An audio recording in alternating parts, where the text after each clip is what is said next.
Hey guys, what's going on? It's Phil here from TechSmart, and today we're going to be looking at the top 9 new features in iOS 9. So let's go ahead and jump right into it. We're going to open up Apple Maps because they added a lot of new information regarding transit. So as you see here, I'm going to go ahead and pull up Penn Station in New York City. And once we're in here, we can actually view train schedules. So we have New Jersey Transit, and you can see a ton of different outbound trains, where they're going, what times, etc. They've also updated the walking information on Apple Maps, so it's a little bit more accurate. And you can just see here, I mean, if you're in a city, it's definitely going to be a much more improved application. And you might not have to head over to Google Maps like most of us have been doing in the past. Next up is Siri. So besides just a little visual overhaul that you'll see right here, you see the new animation happening just like we saw on the Apple Watch. You can actually ask it to do things like show you recent photos, as well as you have this Siri suggestion feature that's going to learn you over time and see what you're asking for. And it's actually going to demonstrate that in your search right here. So obviously this is a beta, it's a little bit glitchy right now, but let me show you some of the new Siri features. Show me the last photo I took. And then here's the last photo that I took. You can ask it things like show me photos from yesterday, show me photos from a certain location, and it'll go ahead and do that for you as well. So next up is battery. If we go into your settings, Apple included this low battery mode. So it's actually settings, and then you have this battery option here. You're also going to get a detailed view of battery usage, which is really nice. But here's this low power mode. So what it does is when you enable it, it's going to let you know that you're going to turn off mail fetching, you're going to turn off background app data, and it's going to slow down your network speeds. You also see this little yellow icon right here letting you know you're in low power mode. According to Apple, it's going to get you a few hours extra battery life on your device, so that's really nice. So next up is the iCloud Drive application. If you want to get this, you need to hop into your settings. And once you're in settings, you're going to go to iCloud and make sure that iCloud Drive is being displayed on your home screen.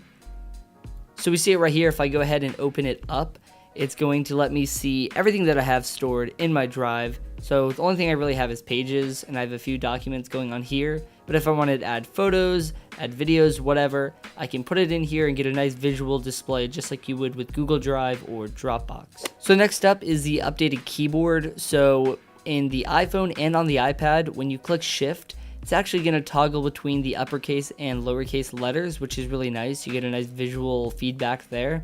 However, when you're on the iPad, in most applications, anything that's really going to require you to write, you get this nice bold, italicized, underlined, and then on the left-hand side, you're going to have cut, copy, paste readily available for you. So it's just a nice updated feature for the keyboard. So you have picture-in-picture mode, slide over, as well as multitasking as some of the largest features for the iPad. Now, unfortunately, slide over is the only one working for me. Picture-in-picture doesn't happen to work on this version of the beta, I'm guessing, because it hasn't been able to function properly. And then the side-by-side multitasking is actually only for the iPad Air 2. So the slide over view is actually pretty awesome. If you're in an application, right, Amazon right here, if I swipe in from the right, it's going to go ahead and display another application. So if you pull down here, you can see all of your apps on the right hand side, anything that's really capable to do this feature. So obviously app developers are going to have to optimize their application to make use of this. So if we do something like open up photos right here, you can see all your photos on the right hand side of the screen. And it really just displays it as if it was a application on an iPhone. It's kind of cool, but as soon as you click over here, that's going to go away. It doesn't actually let you do both at once, but being that they don't give the full multitasking to the iPad, it's a nice addition, but that feature is also available on the iPad 2 as well. Alright, so next up is updated notes. So if you go ahead and open up the Notes app, you now have this option. As you see here, you can draw your notes, you can search for your stuff, you can also organize it a lot better. So if we go ahead and hit OK, and we can compose, we'll open up a new folder actually, we'll call this test, hit OK. Now we can create a new note. So if we want to draw something, you click the little plus, the little doodle, And then you have a few different tools to use, and you can draw, make something look awesome, change the color. And when you're all ready, just hit done, and it'll throw it into your document for you. So it's really nice. I mean, the Notes application needed somewhat of an overhaul, and I think this is all it could have really done.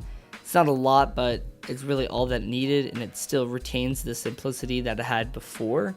So I think that's pretty great. All right, so the last two features are pretty crucial as well. You have an updated CarPlay, which allows you to connect through Bluetooth, which is pretty awesome. You can also have the physical buttons in your car control some of the hardware settings on the iPhone. So if you have knobs, you can scroll and have it scroll through to the display.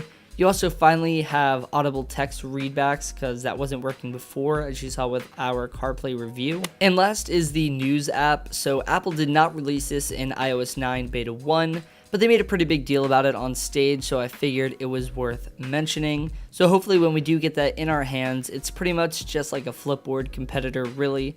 We'll give you guys a closer look at that. Anyways, that was the top 9 features on iOS 9. Be sure to stay tuned to the channel. If you want to check out how to get iOS 9 on your device right now, go ahead and hit the link in the description below. We did a how to install video, and stay tuned for our hidden features video as well. See you guys in the next one. Later.